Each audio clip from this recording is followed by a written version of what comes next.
You are listening to the Source Connection Podcast, an ongoing invitation to remember your true infinite nature and embody your unique human expression.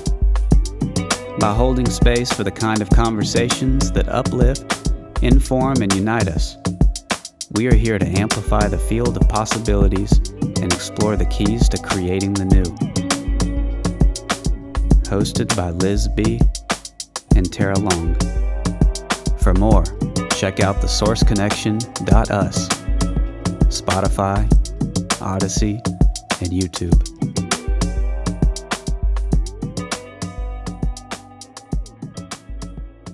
Hello, everyone. Welcome. Liz B here with my co-host Tara Long and our two very special guests. It's an orgy today, guys, with Yerasimos and Joel. Awesome. Jokes aside, let's get a moment to just arrive together. So I invite you to, if you're sitting, roll your shoulders back, open your heart. If you're lying down, just get comfy. And if you're driving, just keep on driving. Let's close our outer eyes and open the inner perceptions.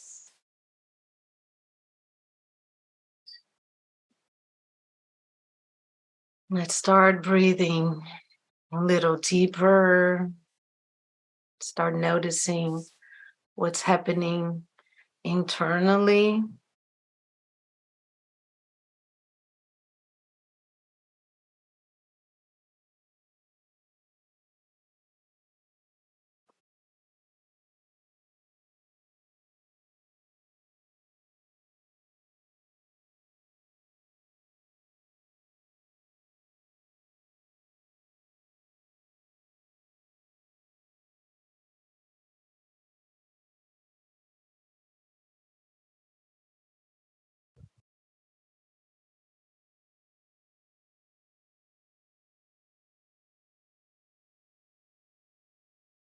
Allowing for the field of possibilities to become clearer.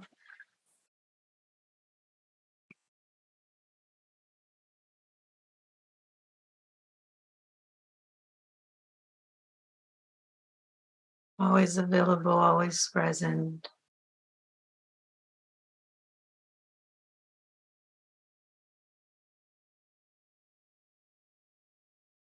Knowing that this is a sacred time together and that we are each other's deepest wish right now.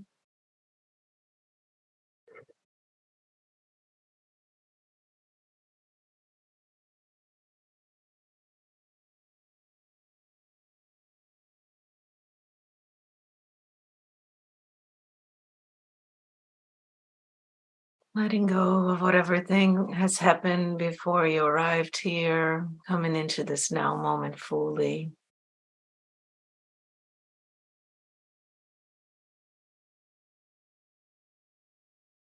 You can keep breathing long and deep, or you can join me for some breath of fire, in and out through the nose, equal inhale and exhale, rhythmic, somewhat fast paced, but find your own rhythm and stay with it.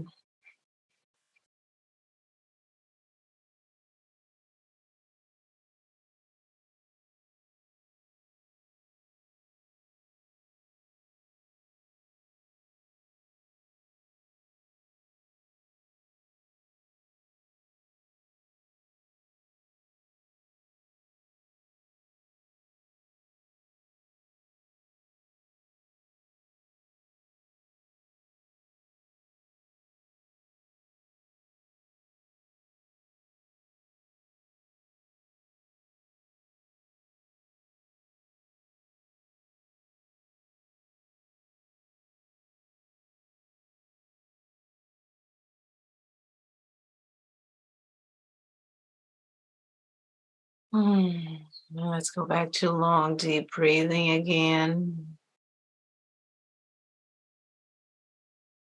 Recognizing all aspects of breath, the energetic, the gross, even the most subtle that connects us all.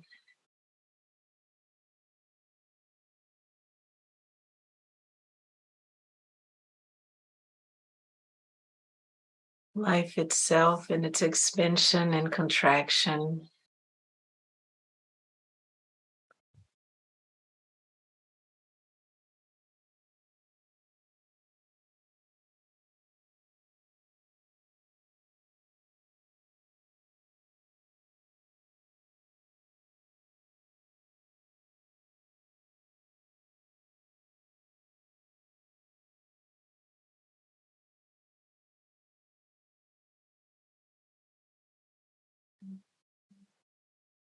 When you're ready, take a deep breath in and suspend that breath. Squeeze your whole body, touch your tongue to your upper palate while you hold.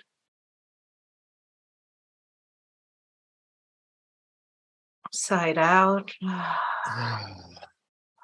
Let's do that 2 more times. Inhaling deeply. Holding. Through the lips, exhale. And one last time, you know what to do.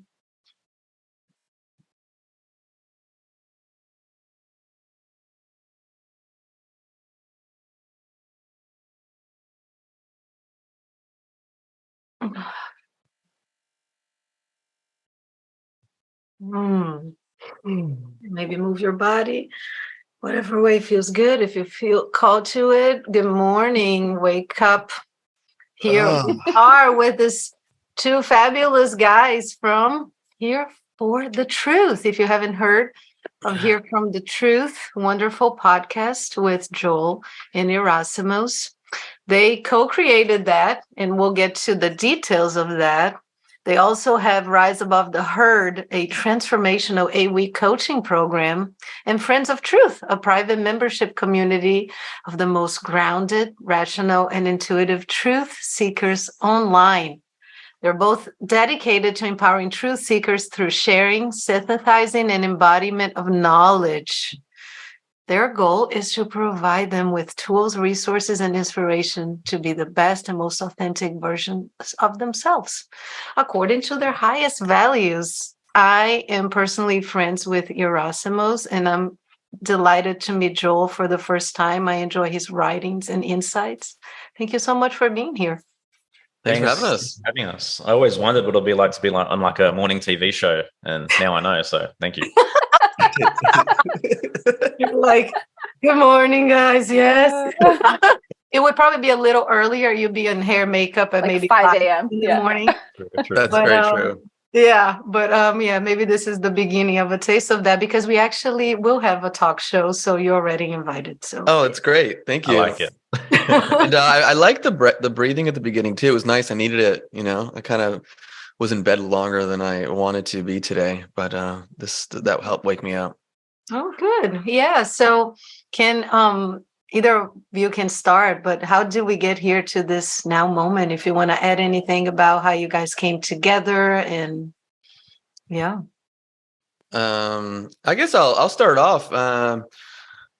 Sophie and I were invited in March of 2020 to be on the Unslaved podcast with Michael Tazarian and David Whitehead.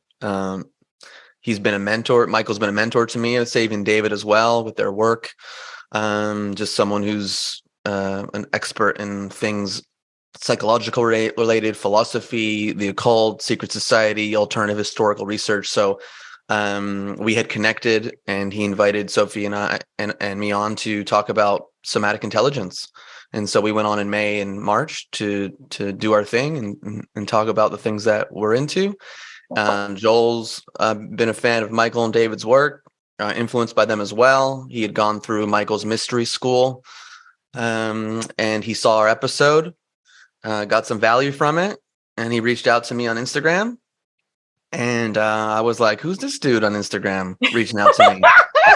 And I saw what he was about. He was really involved in the Sydney freedom community. He was a conscious hip hop artist. Obviously, he was doing his divination practice as well. And he had written an incredible song for the Sydney freedom community about vaccines called Just Asking that really touched me in a deep way. And so we engaged in a back and forth DM exchange. and we realized we shared values. And we said, let's just like maybe have a conversation. So we got on Zoom and had our first conversation and met. This was, I think, end of March, early April 2021. And then we both realized we wanted to do a podcast. And then we said, the next time we're on Zoom, let's just get on and press record. And that became our first episode, Walking the Authentic Path. We just talked about what it means to walk an authentic path. So that's it in a nutshell. Joel, if you want to add anything to it, please do. No, bro, I think you covered that pretty well, man. Yeah, I was working in a family business at the time. I was driving long hours to work. I was getting my forklift license, and I heard the podcast with Yerasimos and Sophie. And, history pivoted from that point in time. And yeah, we've pretty much been aligned on a deep level. We've come together every day. It's been a privilege to have conversations with some of the most incredible people on the planet, and to, walk our path and, hopefully show a little bit of light and be a bit of an example to others who are trying to, cut dependence from a very toxic system. So just truly grateful for, all that's occurred to be here now, for sure. Yeah. Can you, I got curious about mystery school. Yeah, so I joined Michael's mystery school in, I think it was early 2021 as well. Prior to that, I never really had any experience with divination. By divination, I mean the divinatory arts, so astrology, tarot, numerology, Kabbalah. And, Michael was someone who I deeply respected in a profound way. So when I heard him talking about divination and tarot in such a real way, I'm like, that really sparked my curiosity. So yeah, I joined his mystery school, and what he's created there is absolutely profound. So he takes it back into, the true origins of these arts. And the true origins are that all these ancient arts are interrelated and interconnected. It's most people tend to use them singularly, but to me, that's kind of cutting off one kind of part of the body in a sense. And, that was the beginning of me realizing the path of individuation that was available to me, because as I started exploring these arts and getting feedback about myself and who I was born to be, all the feedback I was getting was like so spot on in terms of the life that I'd lived so far, all my unique gifts, my unique challenges, the unique shadows I have to face along the way. And that's when it's like, damn, like I was born for a reason. I'm not just a commodity. I'm not just part of the herd. I have unique gifts which no one else can possibly have. And my unique way of being is mine and mine alone.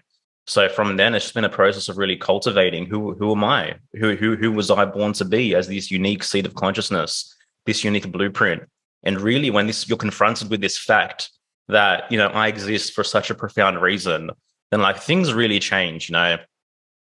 There's much less inclination to outsource any kind of decision-making process to people outside of me. And for so long, we've been conditioned to think, feel, react, respond the same way.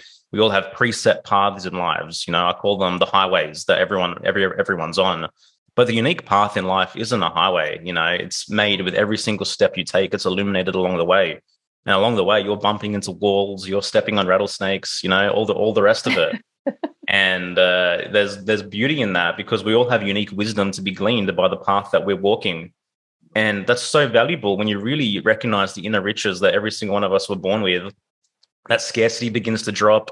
We're no longer looking outside for someone else to see our worth and to validate who we are. Mm-hmm. It's like, nah, there's something completely unique which I can create, and that's on me. And to me, that's powerful. Yeah. Amen.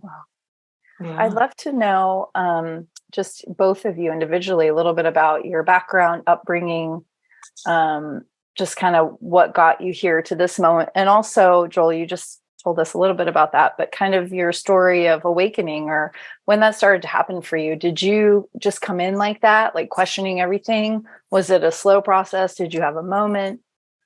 Yeah. I came in with a lot of heavy conditioning, a lot of heavy programming. I was raised as a Palestinian Jehovah's Witness. So big melting pot there for me to work through and try to understand. I would say I was always definitely rebellious, very Plutonian, always questioning, always needing to, stick a spanner in the works, so to speak. My first real profound shift in consciousness, I would say, took place around 2015. Like a lot of people, I read Eckhart Tolle, I read The Power of Now. And that just allowed me to see things in a little bit of a different way. But it also led me down some crooked paths as well. In hindsight, it's not really a book or a path that I would recommend, but obviously I don't regret my path whatsoever. There's still profound gifts there, which I honor definitely. And I just went through this period of strange bliss, which I've never experienced before. Like everything was so vibrant. All the colors seemed so much brighter. I found so much joy in doing the most mundane tasks of life, like taking the rubbish out or emptying the dishwasher. Every single day I'd pinch myself, like, what is going on? Why does everything feel so amazing? Just trying to, and thinking like, is it, do I still feel this way? Is it still there? And yeah, it was still there. Yeah. But eventually with that process, you can't just be here now. Like the past and the future does matter. There's things which we have to reconcile. There's goals which we have to move towards.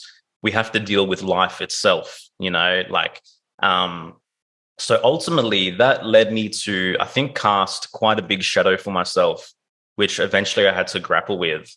And that was about 2019 where I really came to terms with that and stood on the precipice and realized that I've got to slay all my dragons. I've got to slay all my internal demons. I have to own up, to all the ways in which I've betrayed my spirit in the past and, really put myself through the fire of transmutation. And so I started doing that. I started having very difficult conversations, owning up to things and acknowledging things and just doing everything I can to bring myself back to homeostasis. Because I realized it was only by, being in a place of balance and homeostasis within myself that I could ever eventually grow anything of worth. Mm-hmm. So that's ultimately what I think led me to discovering Unslaved and Yerasimos and whatnot.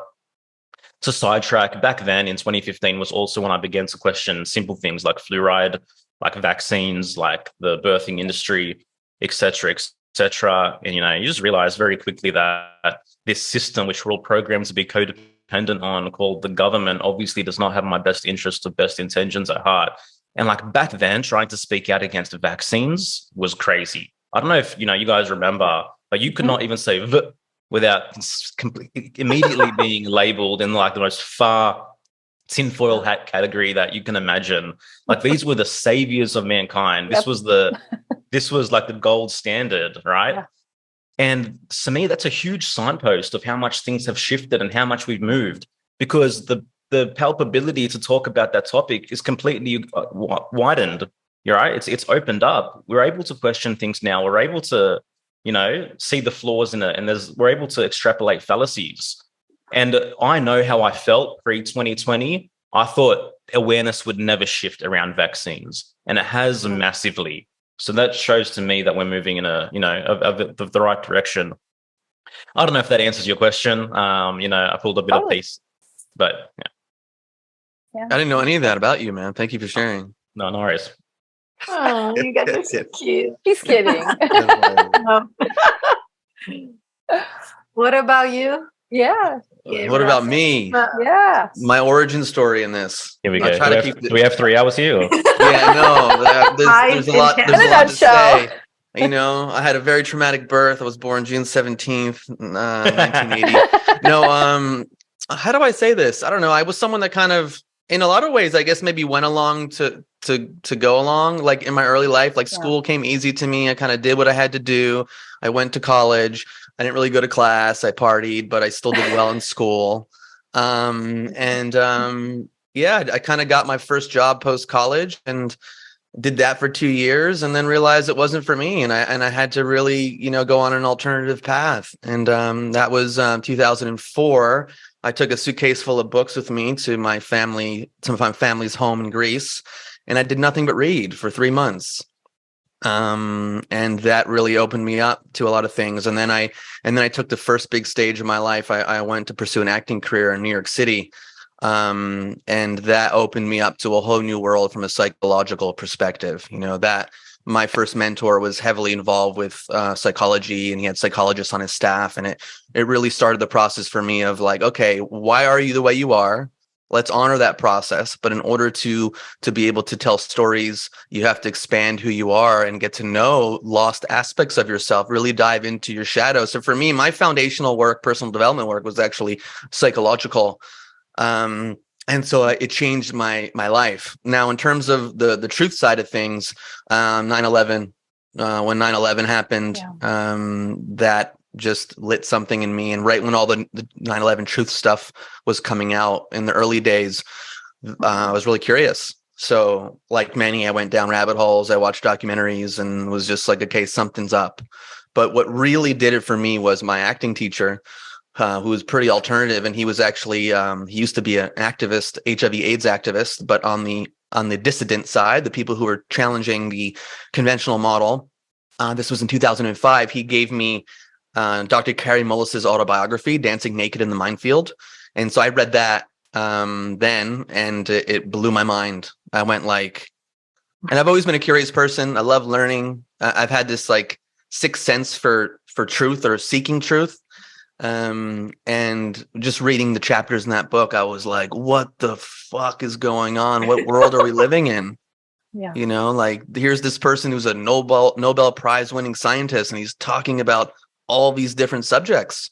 He was challenging, global warming back then, which really piqued my interest, or at least, the conventional story around it. And so that kind of took me down the different rabbit holes and really getting into the questioning this relationship between government, between media, between science, between the allopathic system. And it kind of just went from there. And then my life took a whole bunch of different turns. I was acting for a while, and then I was living in New York City and doing my thing. And then I had saved up money, and then I was like, I'm going to backpack around the world with a year and take all my savings. So I did that in 2008. While the world was like imploding, I was out traveling and just living my best life. So that was pretty cool and weird at the same time. And then, my journey took me back to New York City. And let's shorten this story up a little bit. But I realized that I needed to make a big change. I started getting comfortable and stagnant in New York. And I decided to move out to Los Angeles in 2013 to see if I really wanted to pursue an acting career. I loved the craft, but I was also cultivating simultaneously while I was cultivating my acting work. I was also really into obvious self-development, health, nutrition, conspiracy, all these different things. I was just really curious. And I would say about a year into moving to LA, I had a major dark night of the soul. And that led me to meeting a mentor of mine who was an ex-Navy SEAL trained in traditional Chinese medicine. And he took me under his wing and taught me a bunch of really cool alternative healing modalities and somatic therapies. And I got into human design around that time. And started studying that. And I've just been someone who's been really into self-education on pretty much everything around health and just seeing where that led me. And so I had a private practice working with people, kind of integrating all the things I've learned over the years. But to be honest, my life changed when I met Joel in a completely different way, because I always was wondering, like, I had all these diverse interests, truth and knowledge has and creating value through the sharing of truth and knowledge has probably been my umbrella in my life. And to meet someone who was so aligned, we have a lot of similarities too. Was just I don't know, we say it often, it's like a once in a lifetime partnership. And the fact that we've never met before in person, but we will be meeting in 5-6 weeks for the first time in Mexico. I can't wait. And when we started the podcast, we just started a podcast. We just pressed record on Zoom and then started talking. And then we did another episode, and then we went, well, maybe we should have guests. And then we invited our first guest, Jaguar Heart. And then it just continued from there. And we experimented with different models. We're like, well, can we make a living from a podcast? Like, what do we do? And then the natural step was, hey, the two of us have been on our own journeys, this individuation process of continuing to evolve more and more into who we were meant to be in this world. And we went, let's create something. And so that's where the seed of Rise Above the Herd was born. We're living in a big time of transition, and a lot of people are searching for something else. And we've been conditioned with these ideologies and these philosophies that are extremely disempowering. Yes. And so we wanted to support people to, in kind of a simple way, even though of course it's not simple, the growth process, but like, be like, these are philosophies that have been keeping you small and keeping you down. Let's take those out, and then let's input empowering philosophies, a lot of things that have been forgotten over time as we've moved through the world and living in a system and an education system, an academic system that doesn't want these philosophies at the forefront of an individual's consciousness. Yeah. So much. Is the hour up, guys? Yeah, I think so. The what? We're done. That's it. Thanks. Thanks for it's great, guys. Listen, I did the best I could in trying to. That was perfect. That was perfect. To shorten that.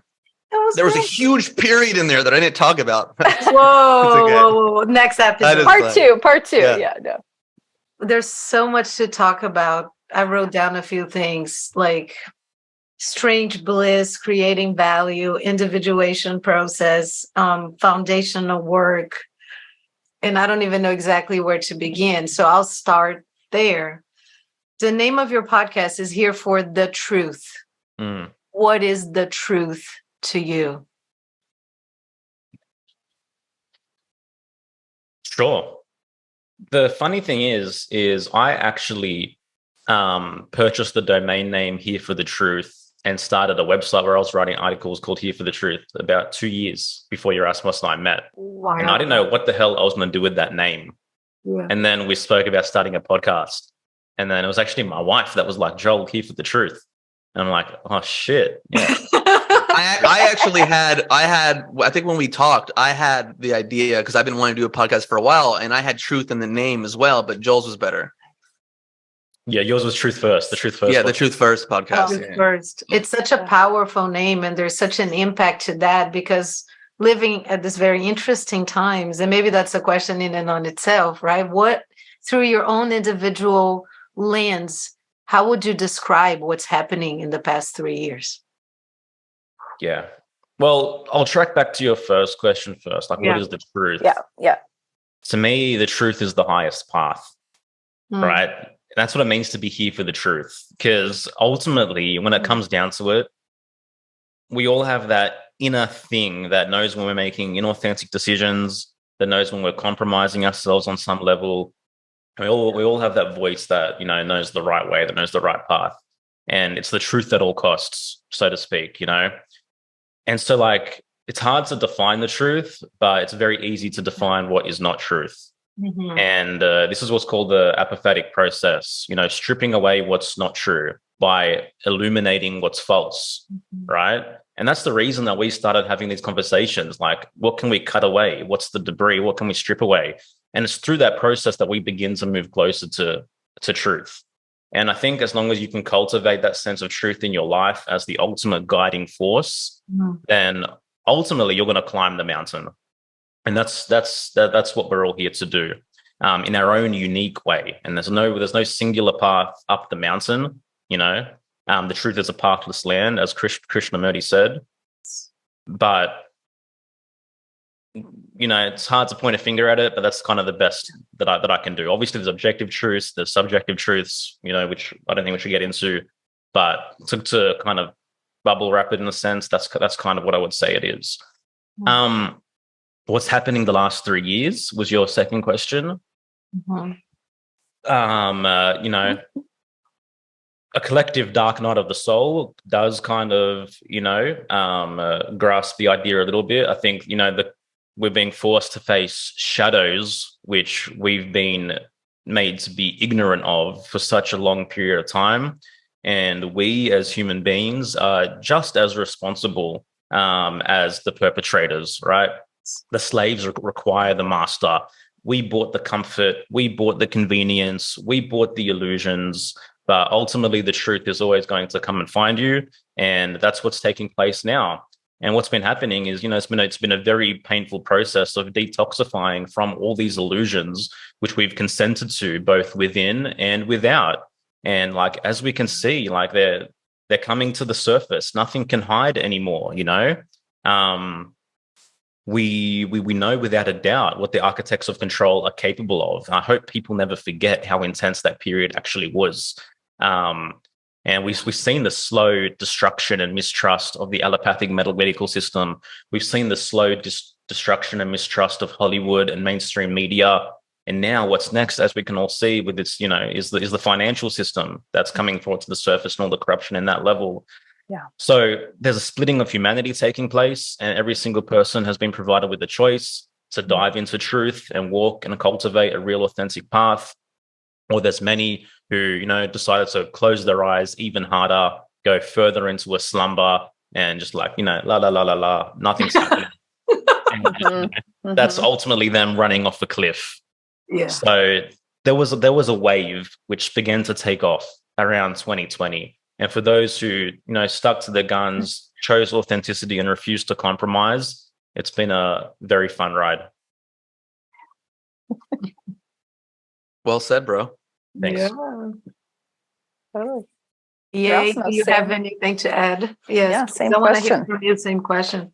What do I have to add to that? I think the first thing that just popped in my head was just even like as we've gone through this splitting and this like polarization, I think it's important not to just get stuck in it, because even in the little communities, we have people who have the blinders on. I mean, anyone who's in the truth community, or the you know, people who are into conspiracies, like there's a lot of self-righteousness, there's a lot of dogma even within that. And so I think it's very easy. I think it's a part of human nature where people do want to go along to get along, and they still do that in these little subcultures, and they just they don't investigate things for themselves.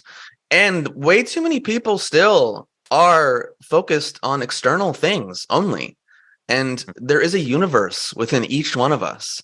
And yes, okay, I consider myself a truth seeker, and I'm curious about what happens, what's been going on in the world. And that's taking more of that's been more important in the earlier part of my life, but I care more about inner truth these days. You know, how can I continue to grow, expand, know myself on the deepest levels? Again, dive into those shadows, see where I'm rationalizing and justifying less than ideal behaviors, how I can be a better man, how I could be a better leader, how I can be a better husband, how I can deal with, you know, past traumas that, you know, were a part of my life.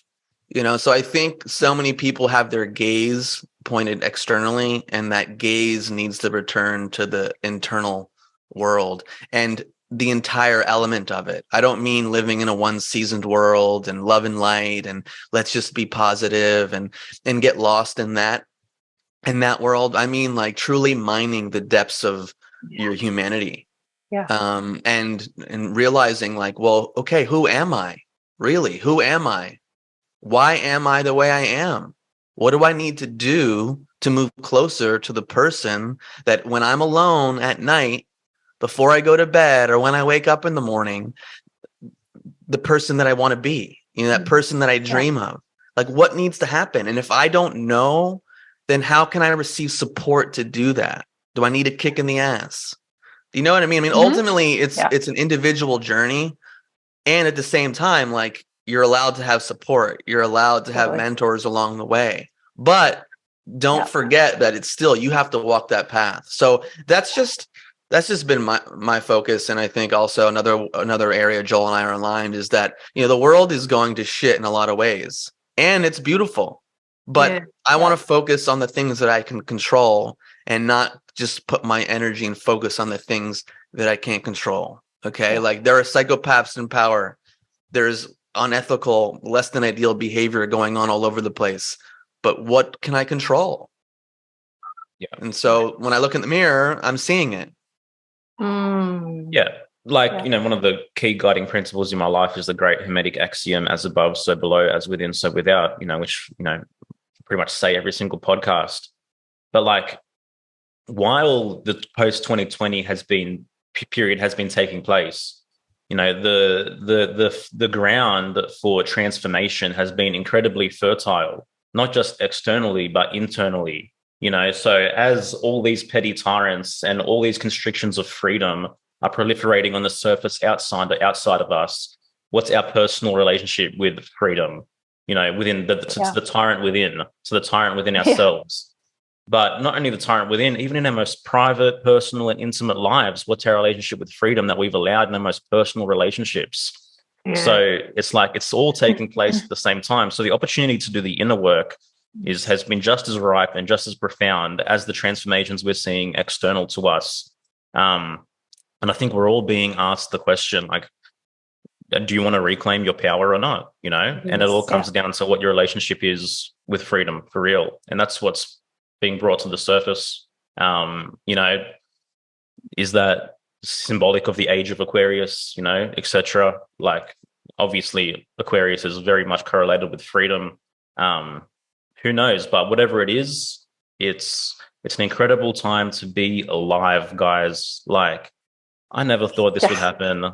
I shouldn't, there's an aspect of me, which never thought that I'd be living this life. That never thought that, existence could be so rich and so fulfilling.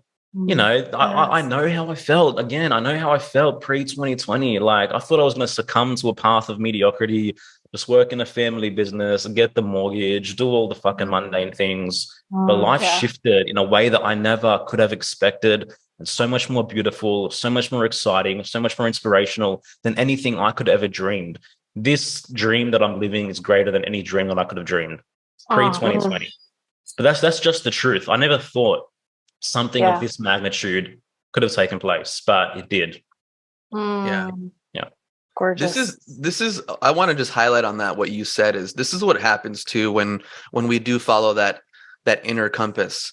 Is that yes, we can set a plan and we can set a goal, but very often our life ends up becoming more beautiful, more magical than we could have imagined it to be. And this is why I'm also such an advocate of human design, is that when we do trust our inner authority and we do honor that when we're making decisions in life, it leads us somewhere that can be pretty incredible. And at the end of the day, you are the cumulative impact of every single choice you make in your life.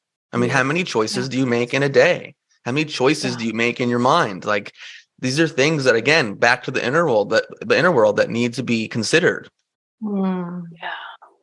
Oh gosh, there's so many things. I'm like, where do I start? Well, the first thing I want to say is I totally relate, and I've talked about this here before. Like, when all this went down, into week 3, I started to be, because I had previously had my David Icke rabbit hole, all of that, many years before. And so when this all happened, it took me about 3 weeks to go, oh, okay, wait, shit, this is what's happening. And I got so excited. Something in me was buzzing and just this is what I'm here for. It's happening. It's happening. This, I've dedicated my whole life to serving others and higher consciousness and all of that. And I was like, oh, you guys, just nobody's getting it, whatever. I mean, and I say that in a just oh man, kind of burnt out. And then this, and I was like, yes, it's going to happen. And so it's just, it's been so incredible. But I want to ask about, we started talking a little bit about the subtleties of I use quotes here, awakening, and kind of the different levels of that and the different levels of awakening and what we're awakened to.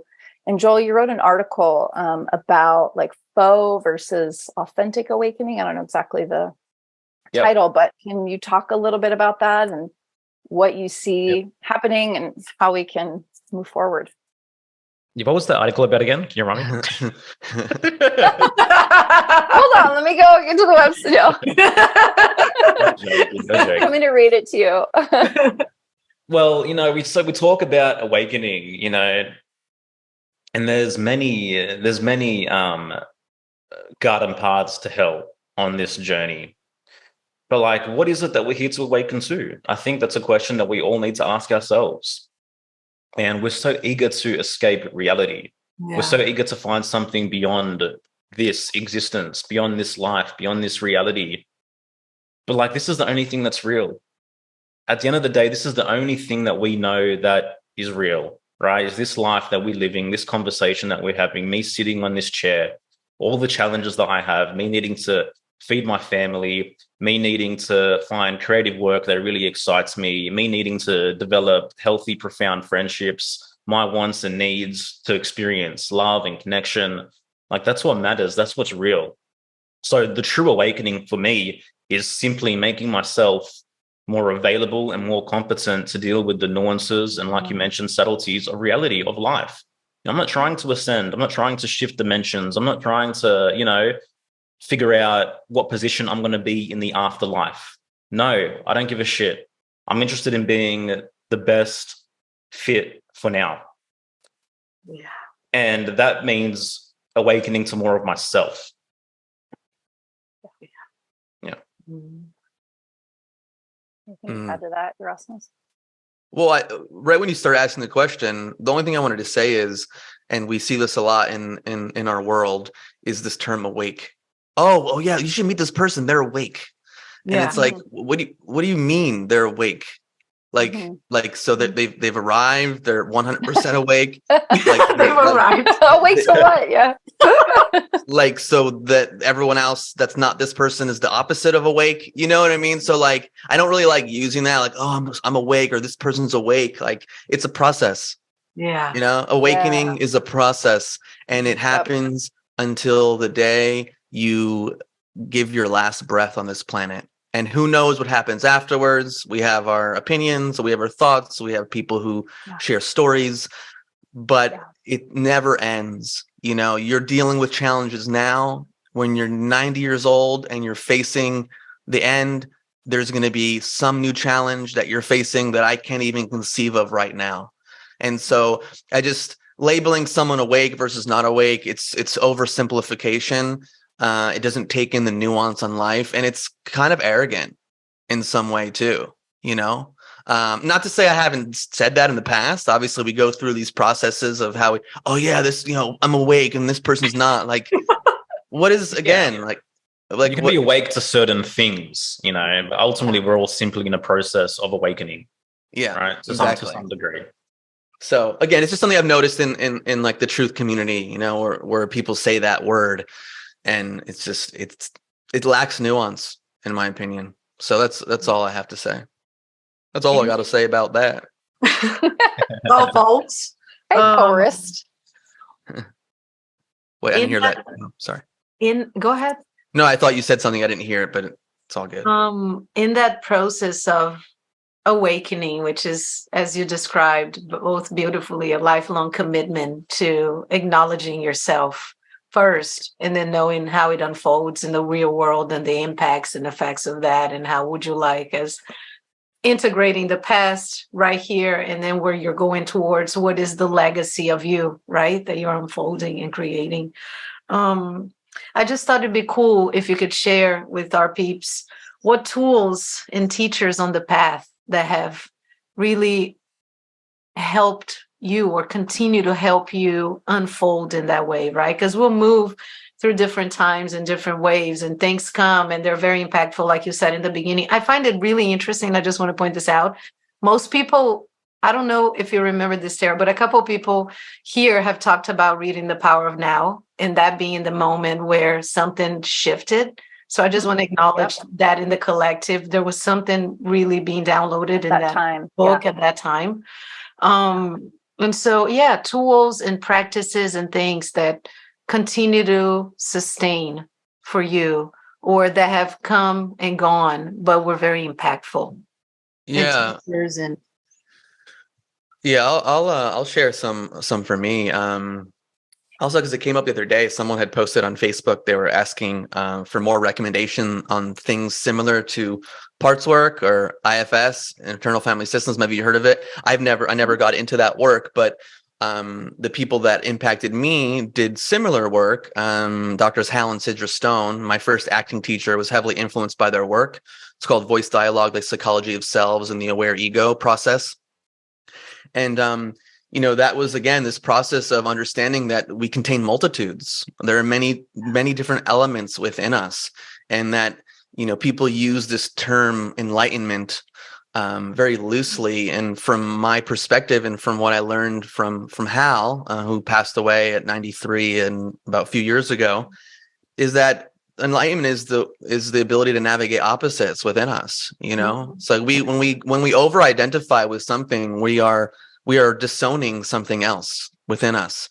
And so this process of awakening that even we're talking about is how can we create greater expansion in consciousness within ourselves to hold space for the multitudes, for all the different elements of us, and through consciousness be able to choose how to be, how to act in a way that moves us closer to our highest values or supports us. It's not about repression. I am not a fan of repression. I'm not a fan of suppression. I'm a fan of consciousness. So Drs. Hal and Sidra's work had a huge impact on me, without a doubt. And it's something I kind of went away from. And I actually just went back to reading some of their work again. They have a great book on relationships called Embracing Each Other that I think is extremely valuable. And their work isn't very popular at all. Probably another reason why I like it.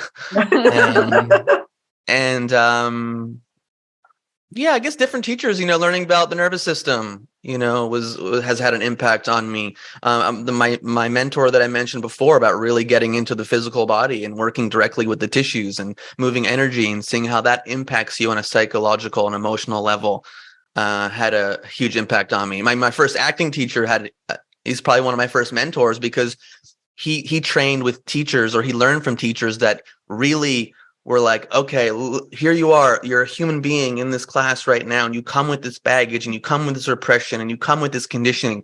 How can we support you to like lose these emotional blocks and inhibitions, ultimately, so you can tell stories more fully, but in how does it impact your life?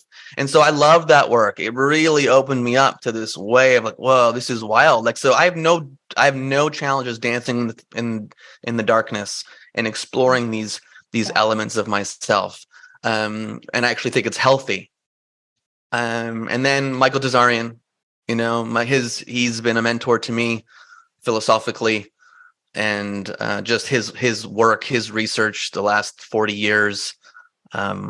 I think he's a legend in the truth community, and he's someone who also he moved beyond just like, what's just happening in the world, and wanted to really understand the psychology of evil, and really diving into these different paths and different fields and synthesizing some of the greatest minds and the greatest thinkers that this world has ever known. And so, he played a huge influence on my life.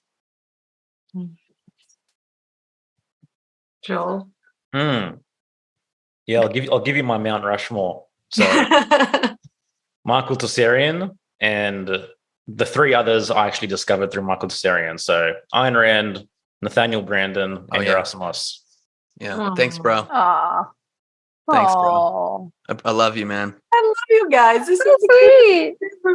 Yeah. Ayn Rand and Nathaniel Branden, you hit the nail on the head. I mean, they're legends. They are. If every high school student was taught their work, we'd have a much different world.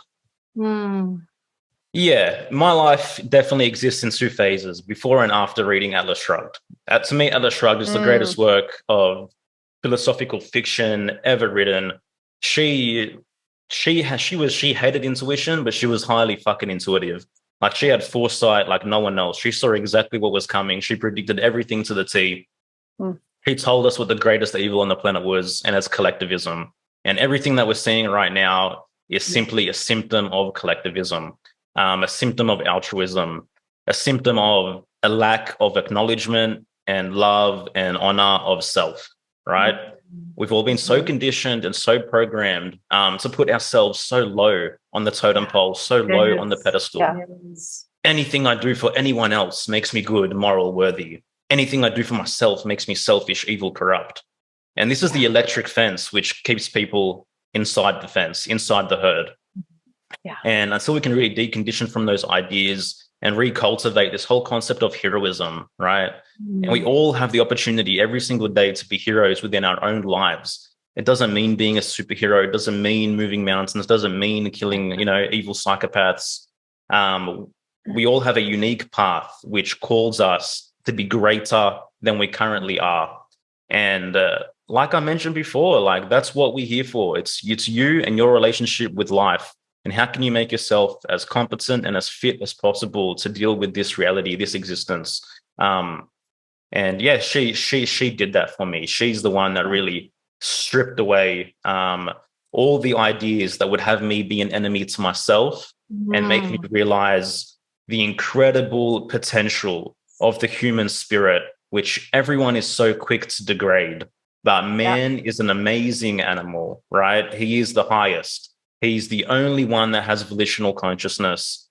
He's the only one that has this ability to create to such a degree. You know, look at the planes. Look at the vessels in the sea. Look at the way which we build. All these things which people are so quick to like put graffiti on and dirty, but like legit, like this came from us, from our imagination, from our creative capacity. And that's one thing which we should never take for granted, is our ability to be creative. That's what we are. You're a creator. At the end of the day, you're a creative human being. If you're not using that, if you're not fostering that, if you're not cultivating those abilities, then you might as well be dead. Okay. Everything in life moves towards life. Everything in nature is geared towards its own survival. We're the only species that can make decisions against our own life, against our own survival, in our own worst interests. Nothing else does that. The animal doesn't think twice about killing to eat. The plant doesn't think twice about moving towards the sun or digging its roots closer to fertile soil. It values its own life. And when a human being truly values their own life, how they act and how they move in the world is fucking different. It's just different. That reverence, that sacred. Which brings me to my next question for each of you is, who are you in this time now, in this moment in time? Who are you here to be? You could say, what is your role, or however you want to answer that. Don't answer. It's me. What's that? It's me. Just you? Yeah. I mean, that's it pretty much, is who am I here to be? I mean, I think I said it before, is that, you know, truth and knowledge is really important to me.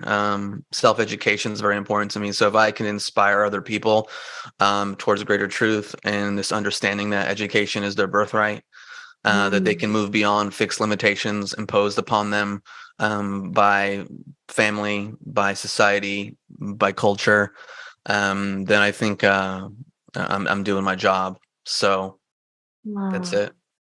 What are your favorite things about yourselves? Okay, I love this question. Well, I have a long list. I have a scroll that I wrote a long time ago.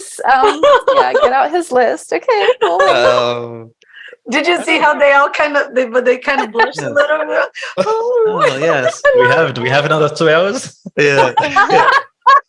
But again, this is where love of self. Like, can we stand and honor our gifts? Like, I'd be the first one to talk about my issues and my challenges. I have no qualms about that, you know. But where I think my sense of humor is something I love.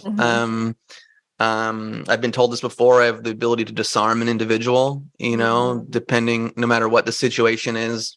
I value that. My curiosity, my heart. You know, I can pull motherfucker, but I feel like I have an amazing heart. Let's see, what else? I'm fun. I'd like to think I'm intelligent. I have convictions. You know, I have convictions that I stand by. My ability to set boundaries and be clear in my communication has grown over time, and it's something I'm really proud of. I'm a recovered recovering people pleaser. So that was a huge piece of the puzzle for me. Probably the first piece of the puzzle that really helped things like grow and evolve and cascade in a new way. Other things. What was the question again? What do you like about yourself? Your favorite things about yourself. Favorite things about yourself. Jawline. What? Go on. Jawline. What? Oh, one? Wait, I didn't hear you. I said your jawline. Oh, my jawline. Oh, I have a pretty decent jawline, I guess. Thank you, Joel. I don't know. I mean, those are some things that come to mind. Oh, I make good food too. I like to cook. I love bringing people together. Like, as much as I'm an individualist, and I talk about all these things that you need to love yourself and and go on that individual hero's journey. I love when true individuals come together in community and share experiences and share each other over food and great conversation and laughs. Okay, that's it. Joel, your turn. You took my list, man. It's all right. You can repeats are you can repeat it and you can say it in a different way. Or you can say it in the same way. It's fine. Honestly, like the first thing that comes up for me, which like, I really do value about myself, is my ability to provide. I'm very good at creating value, and that's something which I've shied away from in the past, but it's actually a skill which I think I do have natural gifts in that regard, and it's something which I'm really proud of. What else? My commitment to truth, for sure. My refusal to compromise on what doesn't feel good and what feels icky and what doesn't feel right. Like, I don't settle. Yeah. I've never been one to settle. It doesn't matter what kind of olive branches you've extended to me. I'm not gonna compromise on anything, and just, I back myself to make the right decisions. I back myself to navigate reality, in a way that's truly reflective of my values. I'm highly creative, and that in a number of different areas, and I love playing in that realm of creativity a lot. I don't like to get stagnant, so I have this ability to keep things fresh as well, I feel. Yeah, that'll do. Yeah. I second that for you, man. I mean, highly creative. You're very ambitious too, in a good way. And again, like, it's funny, like all these things, as I went through this path of divination, this mystery school path, this human design path, all these things are echoed in everything all the feedback that I get back about myself from these systems and from these divinatory arts. And that's really the power of what they can do for an individual. They really highlight to you and mirror back to you what your skills are, who you are on a soul blueprint, unique consciousness level. Things which we're afraid to own and acknowledge about yourself, it gives you permission to own those things. And to me, that's the most empowering thing, is realizing that I have unique attributes which no one else has. And there's no need to compare and contrast anymore. We've all been conditioned, to think we've got to compete with everyone else. I'm not trying to compete with anybody. I'm just trying to excavate more of who I am every single day. And I love it. Yeah. And it gives you permission to love that about ourselves. Yeah. Right. More. Exactly. Yeah. Exactly. You just stake your flag in the ground even more. Right. Like what Joel said, all these systems that I've been into, they've just highlighted things where you go, aha, yes, that makes complete sense. Yeah. Ooh, yeah, that makes sense. Why that's a challenge. Oh, okay. All right, cool. What do I need to do? It's just more self-ownership. Yes. And then I just want to keep moving towards that more personal responsibility. Yes. Yeah. Radical self-responsibility has to be the answer. Yes. It doesn't mean we're not victims. Like we can be victimized, but where are you spending most of your time? Yeah. And this is why, and not to get into, but this is why I'm such an advocate and why we've had her on the podcast a few times, but German New Medicine and Melissa's work is that, like, that's a system of radical self-responsibility of what is really going on in your mind, in your body, really understanding it. And, so, health has been a foundation for me as well. And that changed I didn't mention that before, but that's a system that changed my entire perception on health and why we get symptoms, et cetera, et cetera. So I wanted to throw that in there. Yeah. Yes. When you truly realize that you're the common denominator in all your problems, you realize that you're also the common denominator in all the solutions. The solutions. Yep. Right? Yep. That's okay.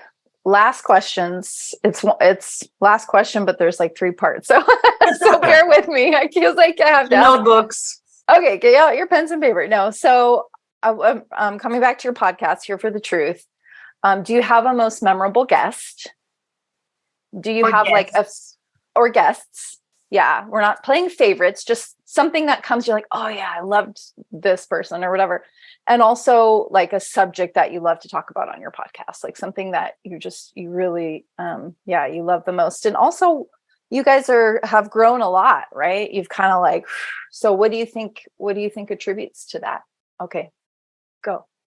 Do you want to go, bro? Or I can go. Yeah. In terms of memorable guests, just the one that seems to come to the surface is our episode with G. Edward Griffin. G. Edward Griffin is an absolute, OG in the truthing world, truthing community, truthing game. And I feel like he got real in that episode. And there was an emotionality to it. Yes. He and Yerasimos shared an incredible moment. Yerasimos asked him, "What are you most proud of?" And he goes, "I'm proud of you." Yeah, it was. Yeah. Oh my God, it was. I was crying. I think everybody cried. Yeah, I think everybody cried when they saw that because that was so genuine and just, oh my God. Yeah, and it just felt like this, this metaphorical passing of the torch kind of thing. Just really solidified that we do stand on the shoulders of giants. Like, we're only able to do what we do. We only have the perspective that we do because of the people that have come before us and the work that they've done. So yeah, that one. I love to talk about esotericism. I love to talk about psychology and philosophy. Anything that includes the inner work and the inner reality, they're the conversations which I definitely love to have the most. And in terms of what attributes to our growth and our trajectory, I think it's just our capacity to continue to be real, and that's what people relate to at the end of the day. We're not trying to sugarcoat anything. We're not trying to, be more or less than what we are. We're just, two guys that come together with someone else and we just get real no matter what. And I think, that's what people relate to. My answer now, I'm gonna highlight that episode with G. Edward Griffin. 90, 91 years old, whatever he is now. He's a legend. The number one video interview that I recommend to everyone and have for several years is his interview with Yuri Bezmenov, the KGB defector, that really highlights a lot of what's been happening in this world for the last however many decades. So to interview the man who interviewed him was an honor. And also just like what can happen when you just reach out. Like, so many people go, well, how'd you get G. Edward Griffin? How'd you get David Icke on your podcast? And we're like, we sent an email. we went to their website, we saw a contact form and we filled it in. So I think like that plays a role too, in terms of just, again, knowing what you want and asking for what you want. Now, again, it helps to have, a certain podcast, a platform, what Joel said in terms of why we're growing. We're consistent. Yeah. We're consistent. We put out episodes every week. We were doing 2 a week for a while. And I think that plays a role. And I think also, like, Joel and I, we're just a couple dudes. We don't sit there and go like, I don't think we're arrogant. We can have our moments, but I don't think we're arrogant. I don't think it's another reason why it's called Here for the Truth. Like, we're here for it. We don't have all the answers. We want to have these conversations. Yeah. So yeah, obviously the G. Edward Griffin episode I loved. The other one is the one with Michael. The original one with Michael was special because that was a conversation which was just like, budding to be had for a long time. Yeah. You took the words right out of my mouth. Yeah, the episode with Michael was just great to have him on, and I feel like he shared things that people who have been following his work for years like loved the episode with us because they're like, wow, you said some things on your episode that I haven't heard him say before. And it was so interesting as well. Like, obviously I attended Michael's mystery school. I'm a student of it, and it just so happens that his episode was episode 78, right? The 78 cards in the tarot deck. Like, some of these things which line up is just trippy to explain. Yep. Yes, for sure. What's really wild too, and I think this is, I'm just gonna go on something separate. I know we have a little bit of a time limit here, but I think it's really important for people to be clear in terms of the things that they want in their life. I shared this the other day with someone, is that I went to some like men's women's meetup in 2019, and there were some icebreaker games going on, and the question was, if you could have like lunch or a conversation with one person, who would it be? And I answered Michael. This was in 2019. Little did I know that in a year I would be on the podcast twice. Yep. Right. And then like another year and a half later, he'd be on our podcast and come on again. And I've been fortunate to be on Unslaved 6 times, as a guest. And like, that's just wild to me. Like, if you told me that 3 years ago or 4 years ago, I would have been like, you're tripping. Like, no way. So true. And so, Yeah, I think again, this is another thing that's important, is that we all, obviously it's important to learn, it's important to consume, but where's the balance like between consumption and production? Sure. You know, are you just an observer, or are you taking what you've learned and you're putting it into action and applying that knowledge? And I think that is something that, to answer your third part C of the question, is that Yes. we're taking the things that we've learned and we're applying it. And I think Joel and I also, like, we just complement each other well in a lot of ways. I couldn't do this on my own. Definitely not. Neither could I. And, you know, imperfect action as well. We're always tweaking. We're doing things. Okay, and we meet and we sit down and we go, okay, let's shift this. Let's change that. And we trust our intuition, especially with guests. So I don't know if that answers it. I love the G&M episodes with Melissa. I think they're great. Yeah, the David Whitehead episodes. Yeah, that was great. David's a legend. Yes. Just another legend too. He's got an amazing docu-series called Cult of the Medics that he keeps creating, that I highly recommend people check out. It's for free. So yeah, I mean there's so many great episodes, but yeah, those are the ones that pop out. Yeah.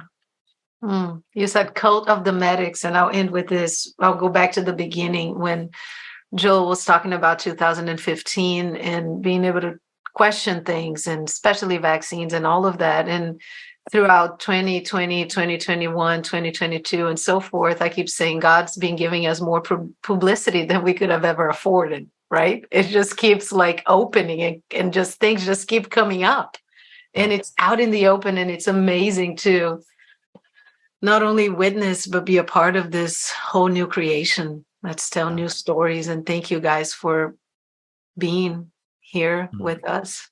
Yeah. And I say this here right now, but here in this bigger picture of, you know, a total new paradigm of self-ownership and responsibility and creation and magic and just all of that. It's amazing. Yeah. Amazing. It's felt amazing to be here and share this conversation with you guys. Yeah. Thanks for Thank you so much. Thanks for having us. Really appreciate it. And tell the peeps where they can find you. I just want to direct people to hereforthetruth.com. That's where our podcast is. That's where all our episodes are. If they're interested in our membership community or the course, they can also access those links from hereforthetruth.com. Applications are currently open for Rise Above the Herd Round 5. It might be full by the time people are hearing this, I'm not sure, but they can read all about it through there as well. Nice. But yeah, just listen to the podcast. You know, there's so much information there. There's so many incredible conversations there. You know, we get people that message us. You know, I listened to episode 1, then a month later, I've listened to 112, 113 episodes.